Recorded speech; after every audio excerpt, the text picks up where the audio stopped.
کی جو وظائف ہیں وہ وظائف جو میں ٹی وی پہ بتاتا ہوں کسی کے پوچھنے پہ عمومی ہوتے ہیں. وہ پوچھنے والا تو ایک ذریعہ بنتا ہے لیکن وہ عمومی ہوتا ہے کہ آپ کے اگر اسی طرح کے حالات ہوں تو آپ بالکل جو ہے اس پہ عمل کر سکتے ہیں, اس پہ کوئی مذاقہ نہیں ہے, اس کی عام اجازت ہوتی ہے. باقی پوچھنے والے کا ذریعہ بنتا ہے لیکن یہ کہ خصوصیت نہیں ہوتی کہ وہی کرے کہ دوسرا کوئی نہ کر سکے. یا یہ کہ آپ نے ماں سنا کسی اور شخص کو کوئی تکلیف ہوئی, آپ نے میرا وہ وظیفہ سنا ہوا ہے, اس کی بھی میں نے اجازت دے رکھی کہ آپ آگے بتا سکتے ہیں کہ ہاں بھی مفتی صاحب ہمیں یہ وظیفہ بتایا تھا, یہ آپ یہ عمل کر لیں. تو یہ تو ایک صدقہ جاریہ ہے, اس کی میں نے عام اجازت دے رکھی ہے تاکہ میرے لیے اللہ کے ہاں جو اجر و ثواب کا ذخیرہ جمع ہو. قرآن کریم کی تلاوت جو ہے ناغے کے دنوں میں منع ہوتی ہے, لیکن باقی جو ہے ذکر و اذکار, اللہ کے اسماء کا ذکر, دروشی وغیرہ وہ ناغے کے دنوں میں بالکل پڑھ سکتی ہیں. تو کوئی بھی اسم اعظم یا حیو یا قیوم یا اللہ یا رحمان یا رحیم, اس طرح یا ذل جلالہ والاکرام وغیرہ, تو اللہ کے کوئی بھی نام ہے اسم اعظم کے وہ ناغے کے دنوں میں خواتین پڑھ سکتی ہیں, اس میں کوئی مذاقہ نہیں ہے. تو آیات قرآنی کے فوائد کے عنوان سے آج ہم پہلا سیگمنٹ اس کا افتتاح کر رہے ہیں اور یہ سورہ بقرہ سے ہم شروع کر رہے ہیں. بقرہ آیت نمبر 156. اعوذ باللہ من الشیطان الرجیم قالوا انا للہ و انا الیہ راجعون.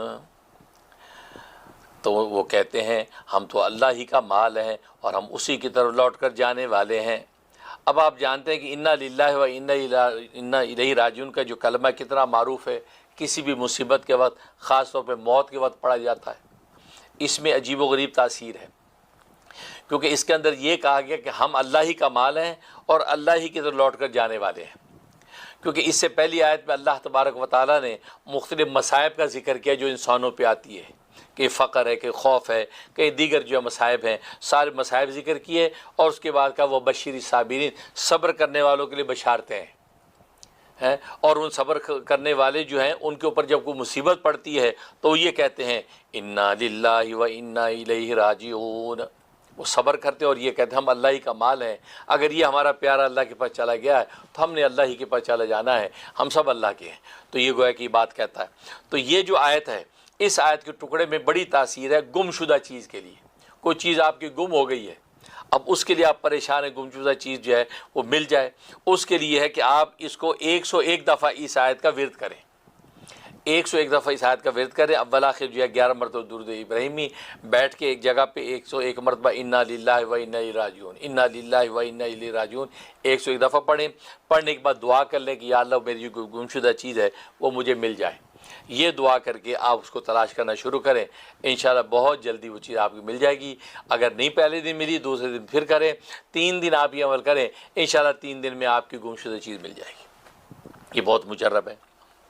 اسی طریقے سے اگر کوئی آدمی گم ہو گیا ہے, اب آدمی گم ہو گیا ہے تو اب اس کے لیے کیا کریں, اس کا بھی یہ طریقہ ہے کہ آپ اس آدمی کے نام کے عدد نکال لیں.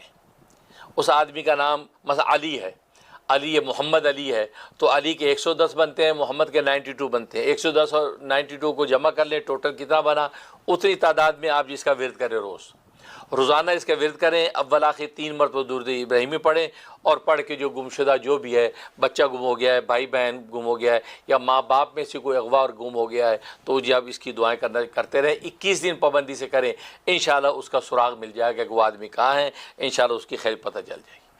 تو گمشدہ چیز ہو یا گمشدہ کوئی انسان ہو, اس کے تلاش کرنے میں اس آیت کو زبردست تاثیر ہے, انشاءاللہ وہ چیز مل جاتی ہے.